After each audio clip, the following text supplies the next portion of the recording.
guys, welcome back to my YouTube channel. Or should I be welcoming myself? Because I have been away for a month or a little over a month at this point. It was not intentional. I did not plan to go off screen for that long. I had some personal matters that I was dealing with, and I do not feel like I was in the right state of mind to shoot videos. That's why I have been away. But good thing is I'm back now, and this time for good. First of all, I just want to say a big thank you to all my lovely subscribers that have stayed subscribed over the last month, and thank you to the new subscribers that have joined. Welcome to the family. My name is Mercy and I'm a staff nurse in the UK. So guys, in today's video I'll be talking about some of the items or things you need to include in your luggage when you are moving to the UK. I know that it can sometimes be a confusing thing when you are packing. You don't know what to include. You're afraid you may leave out important stuff at home.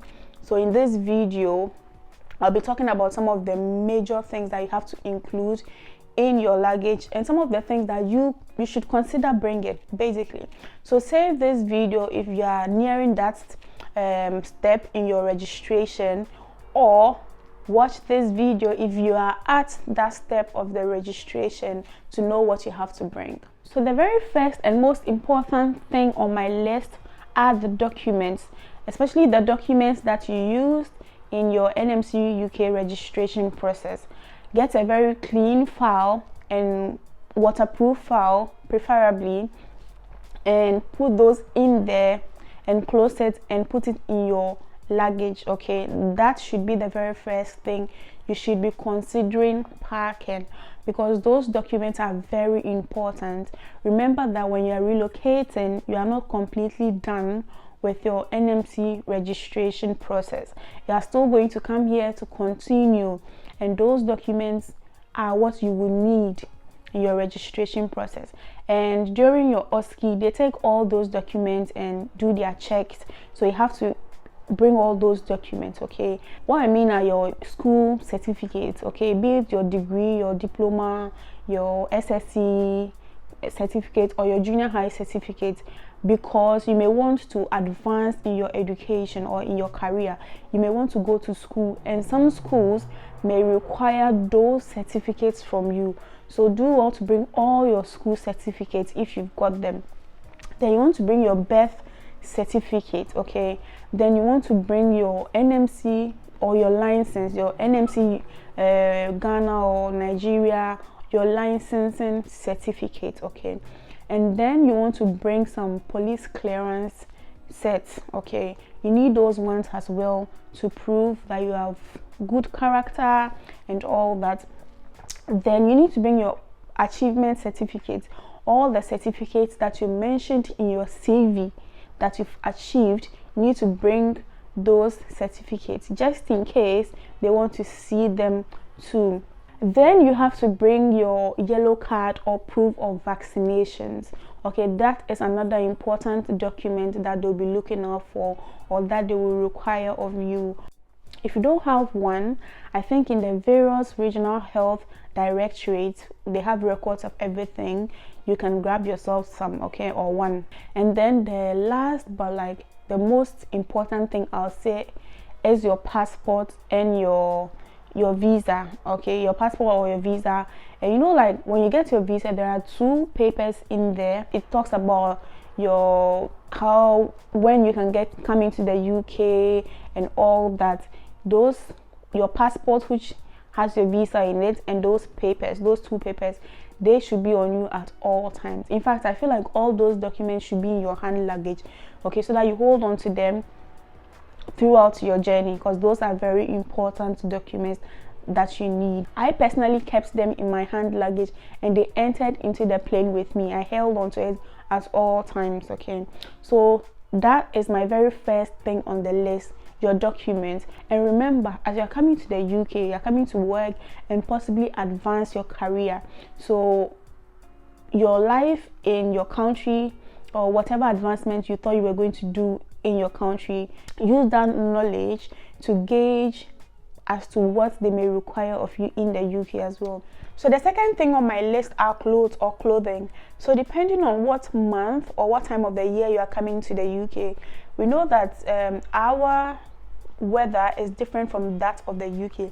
The UK, like other European countries, have like 4 seasons, or how should I say, yes, 4 seasons. They've got the winter, the autumn, the summer, and the spring, all those time of the year, and what kind of clothes you need to wear. Like if you're lucky and you come in the summer, which is around this time, you are able to bring your Ghana clothes or Nigeria clothes or your African clothes, because where we come from is a bit warmer, just like this. So you can bring like your t-shirts, your normal clothes, your normal shirts and trousers, your jeans, your skinny trousers for the ladies, you know, all those ones you would wear at home.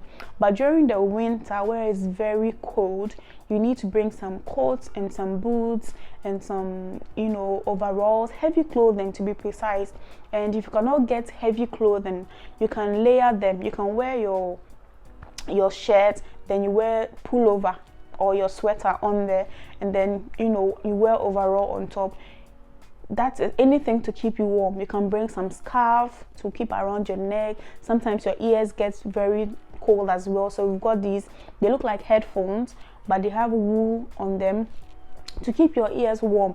And then you can get some warm gloves. Okay, when you know those dressing, you know, when you typical abrochure dressing, okay, typical abrochure dressing, that those are what you bring when you are coming during the winter. And then with the autumn and the spring, it's getting a bit warmer, it's getting a bit cold.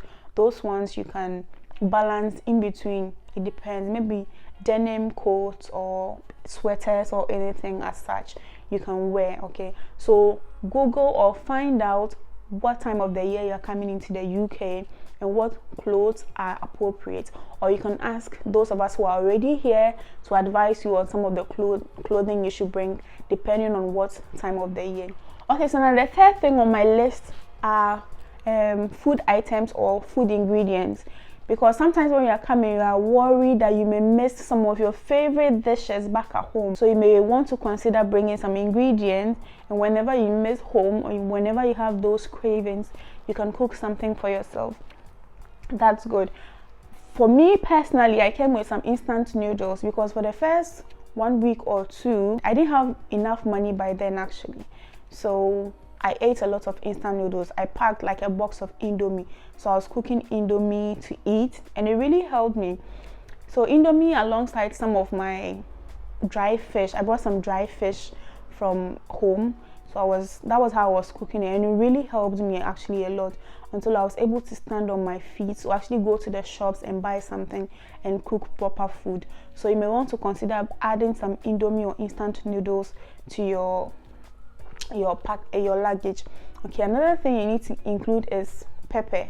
Okay, not that they don't sell pepper here, they sell pepper, but when you come, that's the thing, before these things are like quite important when you are still settling in.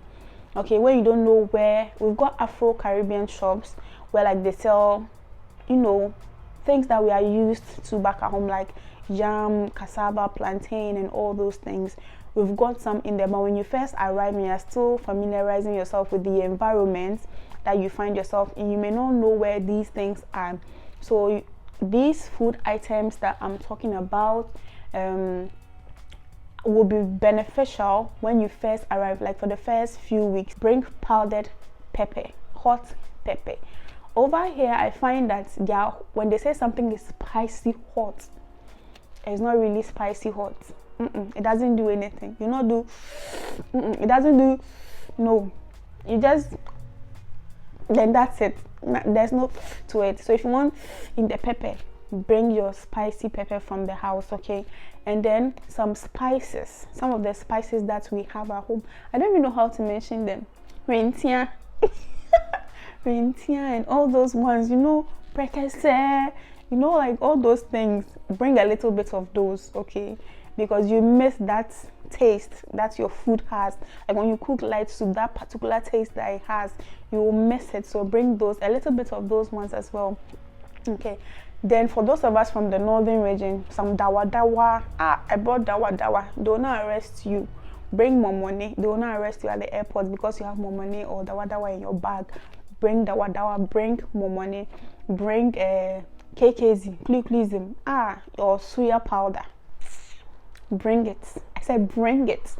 Bring a little bit of everything. I even brought shea butter. What else should you bring? Bring the different, maybe you don't, there are different kinds of beans that we have in Ghana, not just the black-eyed beans. You know, we have the red one. Bring it. Bring the wache leaves. Bring it. Like, don't shop too much, just a little bit of everything, okay? Because you are going to eat all right, but there are going to be days where you crave for banku with maybe something. You crave TZ and ayoyo, and you create all those kinds of soups. Bring a little bit of those ones as well, okay? Even though there are Afro shops, some of the Afro shops sell like ayoyo, like all those leaves that we are used to back at home, but not all of them. I know that for sure you will get ayoyo here, but as to the bra leaves and all those ones there, I don't think you get those ones here. See, my Ghanaian accent was coming. All those ones there. Well, so bring those ones as well, and bear in mind that when you're packing, make sure that you pack well, because it's going to be a journey. Sometimes you'll be transiting, that is going from one country to another and from that country to the UK. So make sure that you wrap everything well, okay? Make sure that it's dry so that it doesn't spoil on the way, because when you come in, like get your own apartment, then you can put those stuff in the fridge. So make sure that you bring things that are not perishable, like within days, okay? Bring those ones as well. You can bring smoked fish. You can bring, because those some of those things are expensive. Something like yam, you get yam to buy, you get cassava and plantain to buy here as well, because you don't need to include those ones, because they are just going to increase the weight of your luggage and you may end up having to pay extra. So you don't need to include those ones there. You can get some to buy here. Plus, it doesn't take long to familiarize yourself with your environment, know where to get what and what not. So don't overpack too much. That's another advice I'll give you. Don't overpack. If you overpack, you may end up paying for your luggage and all that, and for all other hassle. And one advice that I want to give to all those that are yet to come is, I know that some of us in the UK, we are going to message you and be like, oh, can you bring this for me? Can you bring that for me? Can you do this for me? Make sure that you check every package that anyone wants to send with you. Okay, do you have every right to go through to know exactly what they are giving to you for immigration purposes and for security reasons?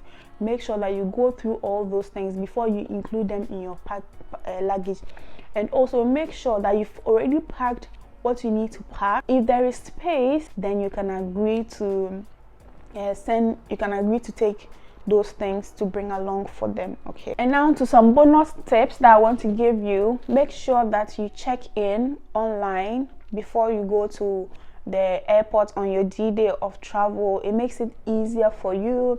And also check the airline's page or website to see what kind of luggage your ticket allows you to carry, and then pack accordingly. You can actually go and weigh your items before your day of travel, just to know whether you've overpacked or not. If you have like a transport yard, or you can even use the weighing scale that you have at home to weigh it, to check if you've passed the weight allowed, okay? Because with some airlines, when you overpack, you pay extra for all the extra weight that comes with it. All right, so, and another tip would be that go to the airport like 1 or 2 hours before your check-in time. Another tip I want to give you is to have a list.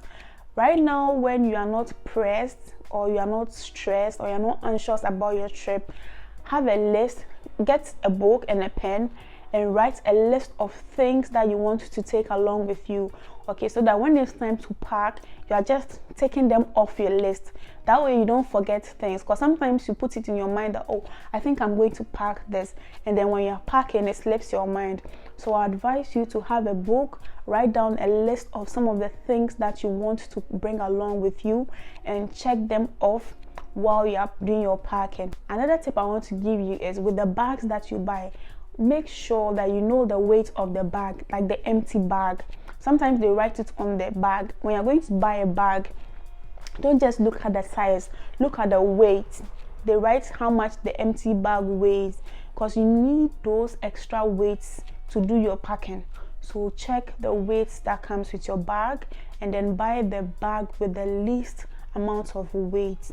Okay, and also I advise you to buy bags that you can easily wheel with you, not the ones you be carrying on your shoulder and struggling. Get bags that you can easily push or wheel with you. That way it's easier for you, like going through the airport and climbing down like all the escalators and all that. It will be easier for you. Okay, one final tip that I want to give you is to have some snacks in your bag. Okay, sometimes the food that they'll give you on the plane is either too small or you can't eat it. Okay, and it's not our fault, because we are used to, our palate is used to different tastes, different from what sometimes they serve on the planes. So get like some biscuits, some chips or something. With regards to drinks, some airplanes allow just like 100 mils of drinks, so you can't carry much with drinks. But with snacks, I think you can carry something. So carry some chips, some biscuits, your favorite biscuits. You can go along with your favorite biscuit into the plane, so that you can serve as a backup for when you don't enjoy the food, in order not to starve throughout your flight, especially if you are doing a transit. It's that's like long hours. So go with some snacks that you can nibble on when you are on the plane. Okay, so I hope those tips were very beneficial to you, and hopefully you do not forget anything back at home. Thank you for watching today's video, and I'm planning to do a giveaway just to appreciate you for sticking to the channel when I went away for like a month, and to appreciate my new subscribers. I'm not sure how I'm going to do that yet, or the criteria that I'm going to use, but stay tuned to the channel and I'll be dropping off any new information about it in my subsequent videos. If you are not yet subscribed, subscribe to the channel so you do not miss new videos, okay, and information about the giveaway. Thank you so very much for watching my video, and I'll see you in my next video. Bye.